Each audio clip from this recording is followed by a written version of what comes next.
Greetings petrolheads, my name is the Tom, you're on my gaming channel, and it's time for another episode of Automation a Car Company Tycoon games. So today I'm going to be building another replica, and it's going to be a Mark II Golf, but I'm leaving this year in 2015 because I want to give it a different engine.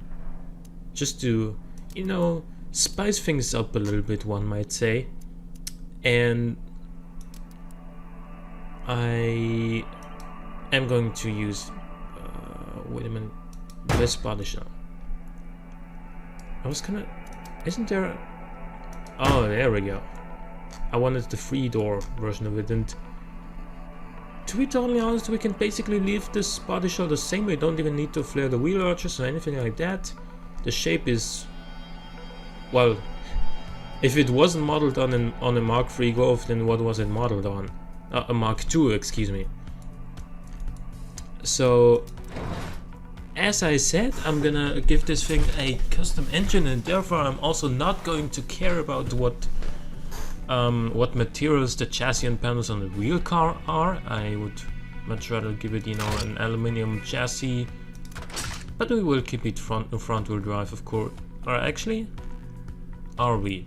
But at least it's gonna be a transverse, that's for sure. With some, let's give it some McPherson's front and torsion beam rear. Can we then actually go for overdrive? No, we cannot. If we go for double wishbone, then we can. If we go for multilink, we can make it overdrive too. Okay, good. Yeah. So let's leave it at multilink and plastic panels. Actually, I might want to flare the front wheel arches just a little bit, just so we can get 205s. Looking good. And let's start off with the fixtures, shall we? So we got one of these grills.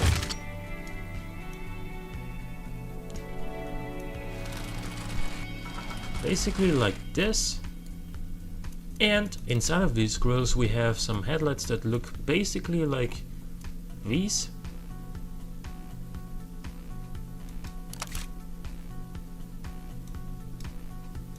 Oh, okay, we got a little bit of a problem here. There we go, problem solved. And then we're just gonna put the badge on here. Then the indicators would normally go here, but I can't put fixtures on this, you know, bumper that the game already suggested us to use. And also in the middle of this bumper there would normally be the number plate, but again I can't put fixtures on there, so sorry. And there is a small grill, I think pretty much like this one, running across like this. Should we put the indicators like here now, beneath the bumper? I think that's what I'm gonna do. So let's put this, what?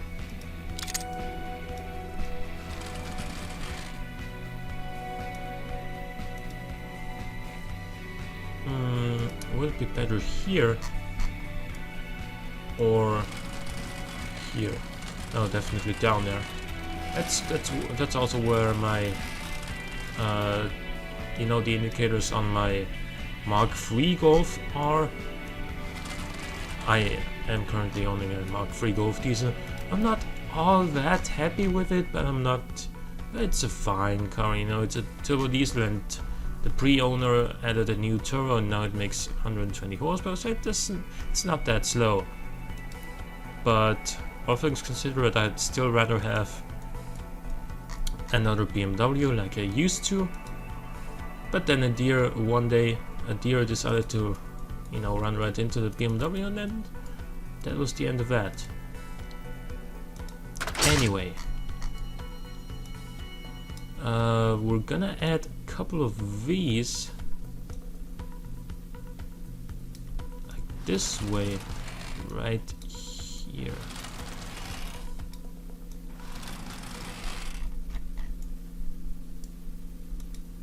Good. And now we have some door handles on the side. They look most similar to these, I would say.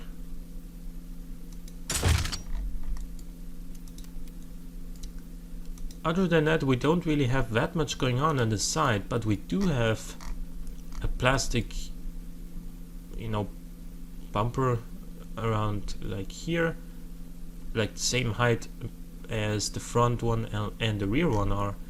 However, this plastic character line is non-existent on a real car, so it might look a little bit odd. I'm still gonna do this, and that is going to be this plastic taken care of. Actually,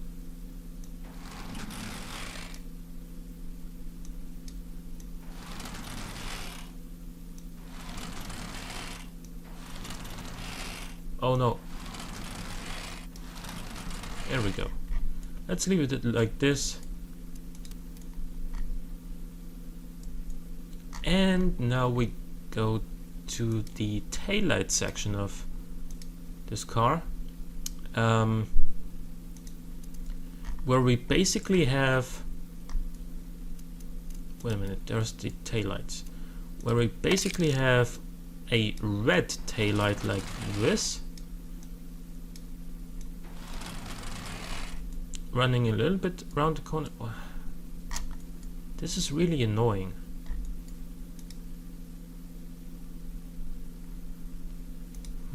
Okay, let's get down like this then. Like this. And then we have an indicator. This, oh my god. What's up with that? Well then, let's just take one of those then.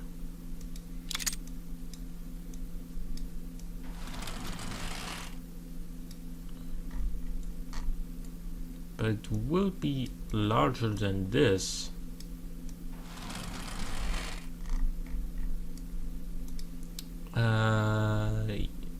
Actually, this red one is a little bit shorter. More like so. And then we're gonna add a white one, like this.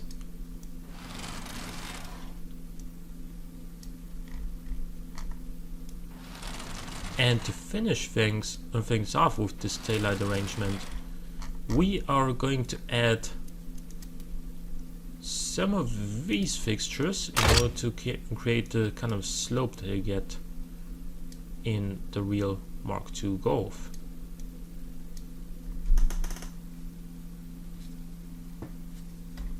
So this should be fine for now.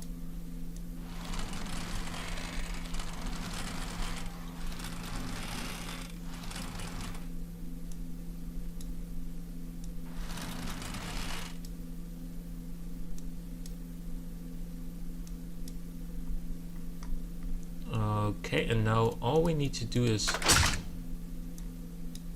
fill the cover the remaining parts of whatever we don't want to see here.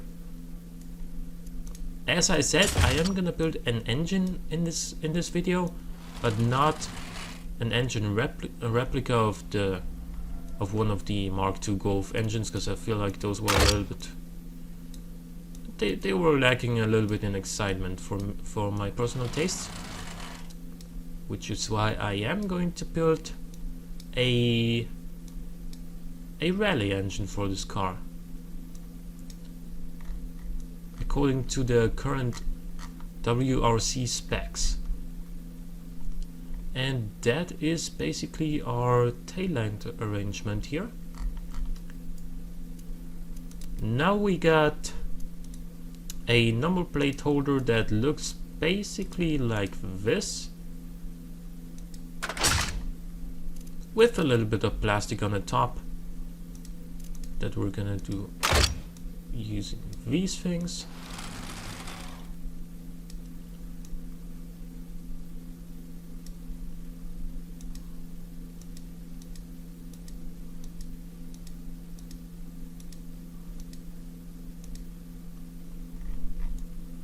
Okay, and that's basically it until we get to the exhaust, which is just one end right here.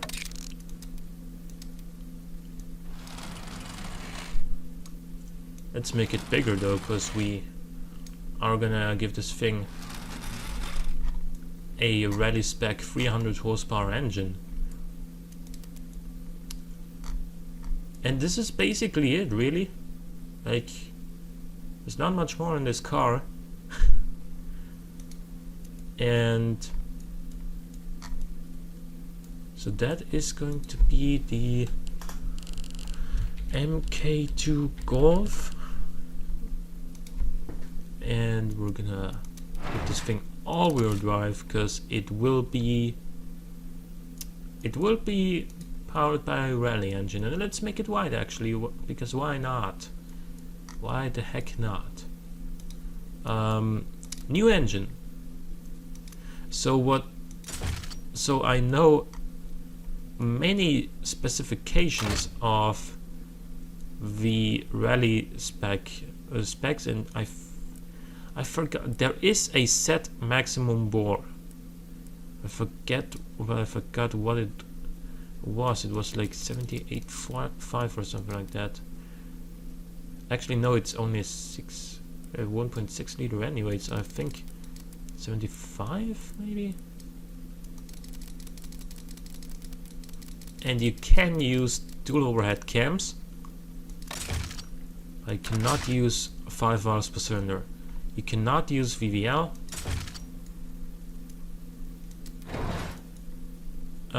This is basically free game.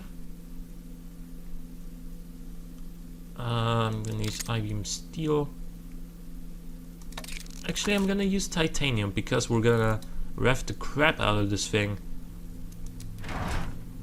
And you cannot have VVT as far as I know either, so we're gonna have to rely on careful engine tuning here, because we cannot make more than 300 horsepower. However, we do want to have those 300 horsepower for the longest possible amount of time, right?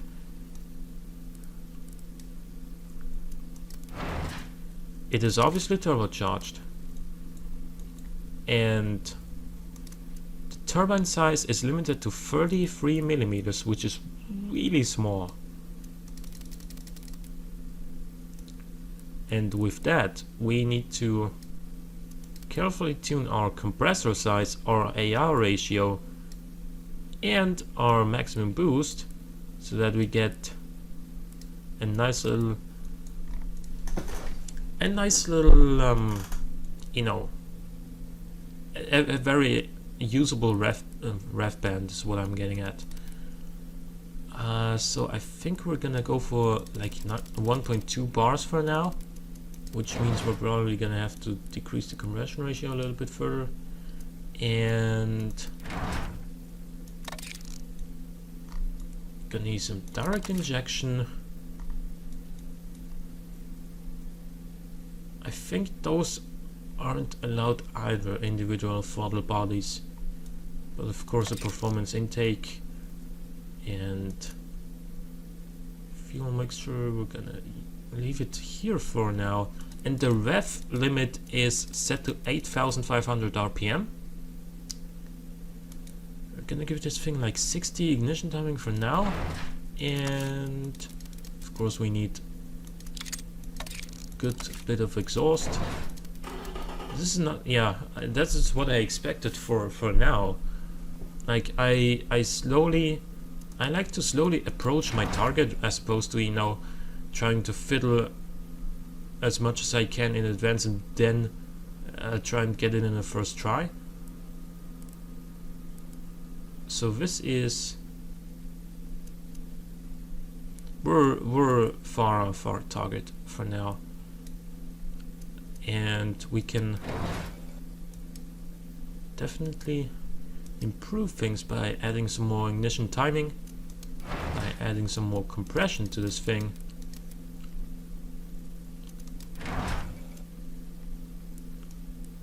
and by giving this a higher AR ratio.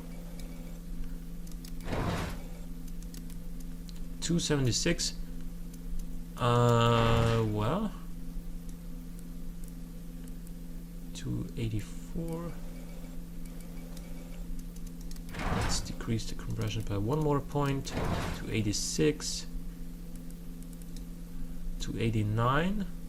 We're still making that power so early. 290. 293. 294. Oh, we can't. 58.5 is the maximum compressor size, really? 294. Oh, that is too much now. At 7600 RPM.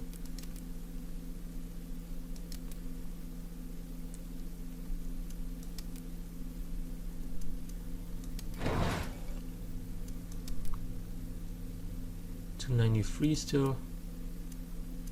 This does not help very much.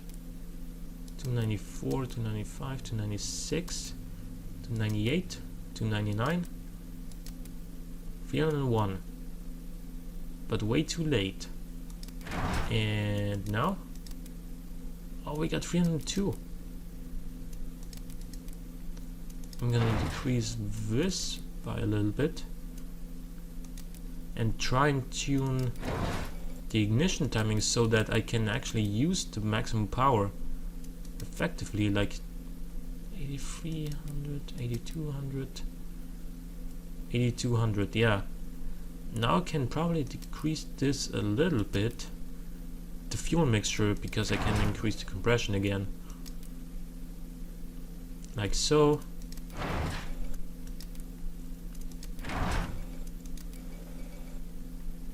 Now it's too much, okay. One more?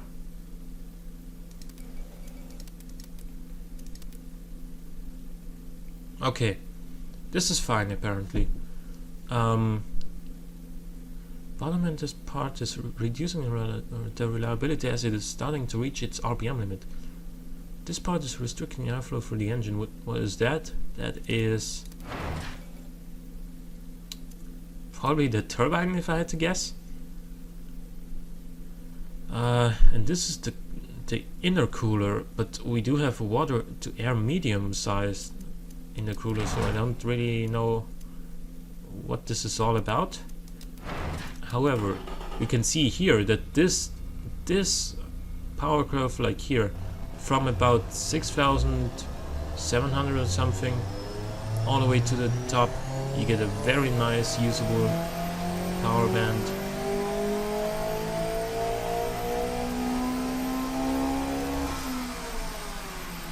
And it sounds really nice. Okay, now we're gonna put this into the Gove that we created a little bit earlier, and you can see the intercooler and some of the piping, because this is using a lot of this car's very limited engine bay. This is the Rally edition. We're gonna give this thing a 6-speed manual gearbox, because this is more like a road car, not a rally car that you wanna go racing in. And for that reason I'm gonna give this a viscous LSD as opposed to probably an electric one. Can tune this. We need more top speed, Well, we don't need it, but we would like it, because 213 is really not that fast. And now we get to the tires. I think 205 is front, 225s maybe in the rear should do the job. 15s, like a wolf in sheep's clothing. This really looks like a normal Mark II Golf. However, once you step on the throttle, you realize that it isn't. Really isn't. Alloy wheels. Let's give this some vented discs, because I feel like we might need them. 2 pistons rear. Aerodynamic stuff, we get way too much cooling, of course. We don't really need an under tray. But I'm gonna give this thing a fully clad under tray so that we can have a better top speed and better economy. Economy overall shouldn't be all that bad, even though this is a rally engine. 4 seats, standard interior and infotainment. Actually, basic infotainment is just enough.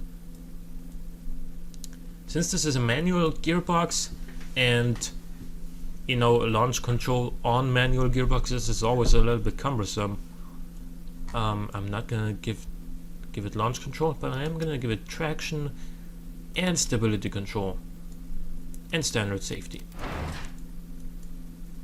Now we're gonna add some active sport springs and semi-active dampers with some passive sway bars, and we're gonna go for a sport preset and raise the ride height a little bit, because this is still an everyday car and it is light. It's really light. Economy is not great, but not all that bad. Drivability is 53.4, that's good. And 0 to 100 takes just 4.9 seconds. Let's see how this thing goes.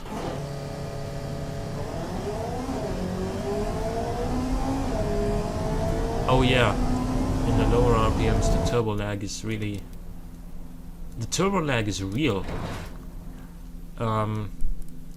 What about this then? 4.3 seconds now, but of course much worse fuel economy. So how can we tame the wheel spin a little bit? And the power distribution already was kind of at its best, or close to it. How about this? We do not have the option of fitting wider front tires, because we only flared the front fenders to a point at which we can fit 205s. So that's kind of... yeah, that kind of sucks, but still. Mark II Golf that does 0 to 100 in 4.3 seconds. Yeah. That adds a little bit of spice to our life, doesn't it? Because when people look at this car, they go like, oh, good God, poor guy, he has Mark II Golf, what a slow car. And then you start the engine and say, well, right, shall we do a little race at the lights? And they go like, haha, sure, you got no chance. And then, yeah, well, quarter mile in 12.6 seconds. Or actually 12.4. And then they go like, wait, what? What is that car? Yeah. That's how I imagined things would go. And I think I am gonna end this episode right here. I hope you enjoyed. If you did, please click the like button, it helps out a great deal. Subscribe if you want to see more in the future. But for now, thanks for watching, and I'll see you next time.